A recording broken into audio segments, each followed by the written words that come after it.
کیا آپ جانتے ہیں جادو، فال اور توہم پرستی کیا چیز ہیں؟ اگر نہیں جانتے تو آپ اس ویڈیو میں جان جائیں گے۔ توہم پرستی کا معنی ہے بغیر کسی شرعی یا عقلی دلیل کے کسی نظریے یا خیال کو اپنا لینا۔ توہم پرستی کی ایک صورت بدشگونی بھی ہے۔ کسی چیز، دن یا مہینے کو برا سمجھنا بدشگونی کی مثالیں ہیں۔ فال وغیرہ کے ذریعے سے قسمت کا حال جاننے کی کوشش کرنا بھی توہم پرستی ہے۔ ظاہری اسباب میں اثر پیدا کرنے والی ذات اللہ تعالیٰ کی ہے۔ کسی چیز، دن یا مہینے کو منحوس سمجھنا بدشگونی ہے۔ بدشگونی اور توہم پرستی قابل مذمت ہے۔ اللہ تعالیٰ کی مشیت کے بغیر کوئی بھی چیز انسان کو نقصان نہیں پہنچا سکتی۔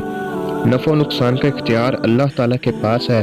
جب وہ خیر پہنچانا چاہے تو کوئی شر نہیں پہنچا سکتا، اور اگر وہ کوئی مصیبت نازل کر دے تو کوئی اسے دور نہیں کر سکتا۔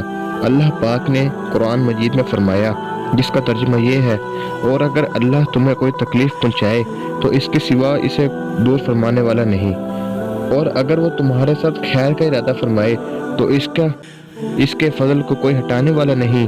وہ اس فضل کو اپنے بندے میں سے جسے چاہتا ہے پہنچاتا ہے، اور وہ بخشنے والا نہایت رحم فرمانے والا ہے۔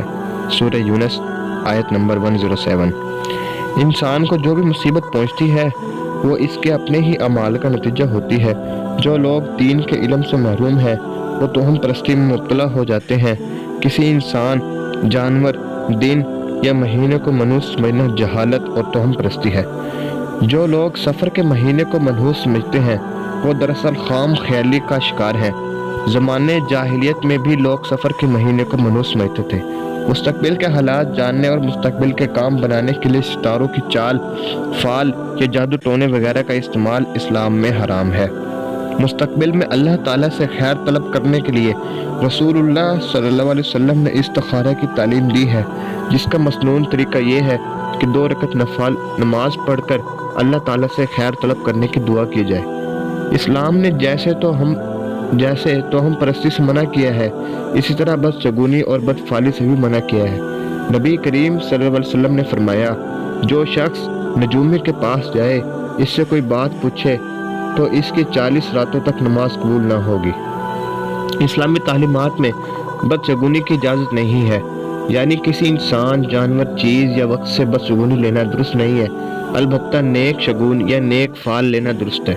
انسان کو ہمیشہ پر امید رہنا چاہیے اور اللہ تعالیٰ سے اچھا گمان رکھنا چاہیے، کیونکہ اللہ تعالیٰ بندے کے ساتھ اس کے گمان کے مطابق معاملہ فرماتا ہے۔ نبی کریم صلی اللہ علیہ وسلم نے فرمایا، بدشگونی کی کوئی اصل نہیں، البتہ نیک فال لینا کچھ برا نہیں ہے۔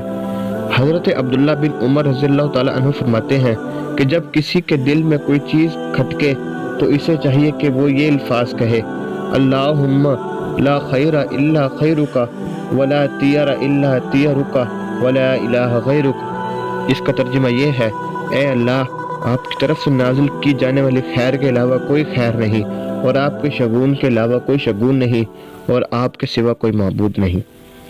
جادو ایک حقیقت ہے جس میں بعض اوقات دوسروں کو نقصان پہنچانے کی کوشش کی جاتی ہے، اور بعض اوقات لوگوں کی نظروں اور عقلوں کو بند کر دیا جاتا ہے۔ جادوگر چیزوں کی حقیقت کو نہیں بدلتا، البتہ خیال پر قبضہ کر لیتا ہے۔ اسلام میں جادو کرانے کو سخت گناہ قرار دیا گیا ہے۔ جادو وغیرہ سے محفوظ رہنے کے لیے سورۃ الفلق اور سورۃ الناس پڑھنے اور عجوہ کھجور کھانے کی تعلیم دی گئی ہے۔ رسول اللہ صلی اللہ علیہ وسلم جنات اور انسانوں کی نظر بد سے پناہ مانگا کرتے تھے، یہاں تک کہ موعظ 3 سورۃ الفلق اور سورۃ الناس نازل ہوئی۔ جب یہ صورتیں نازل ہوئیں تو آپ صلی اللہ علیہ وسلم نے ان دونوں کو لے لیا اور ان کے علاوہ کو چھوڑ دیا۔ نبی کریم صلی اللہ علیہ وسلم نے فرمایا، جس شخص نے صبح کے وقت 7 عجوہ کھجور کھا لی، اس دن اسے نہ زہر نقصان پہنچا سکتا ہے اور نہ جادو۔ نبی کریم صلی اللہ علیہ وسلم نے فرمایا، تباہ کر دینے والی چیز اللہ کے ساتھ شرک کرنا ہے، اس سے بچو، اور جادو کرانے سے بھی بچو۔ نبی کریم صلی اللہ علیہ وسلم حضرت حسن اور حسین رضی اللہ تعالیٰ عنہما کو یہ دعا پڑھ کر دم فرمایا کرتے، اعوذکما بکلمات اللہ التامۃ من کل شیطان وہامۃ ومن کل عین لامہ، جس کا ترجمہ یہ ہے، میں تم دونوں کے لیے اللہ کے مکمل اور پورے کلمات کے ساتھ ہر شیطان اور ہلاک کرنے والی ہر زہریلی چیز اور نظر بد سے پناہ مانگتا ہوں۔ حضرت ابراہیم علیہ السلام اپنے بیٹوں حضرت اسماعیل علیہ السلام اور حضرت اسحاق علیہ السلام کے لیے یہی دعا فرماتے تھے۔ اللہ پاک ہم سب کو جادو سے بچائے اور ہمیں نیک عمل کرنے کی توفیق عطا فرمائے۔ ہمیں کسی کے بارے میں برا خیال نہیں کرنا چاہیے، کسی کے بارے میں برا نہیں سوچنا چاہیے اور نہ کسی پر جادو کرنا اور کروانا چاہیے۔ اللہ پاک ہم کو ان چیزوں سے محفوظ فرمائے، اور جو زمانے جاہلیت میں بدشگونی، جادو، فال اور توہم پرستی سمجھتے تھے وہ اب بھی ہیں، اور وہ اس چیز سے بچا جانا چاہیے۔ ملتے ہیں نیکسٹ ویڈیو میں۔ اللہ حافظ۔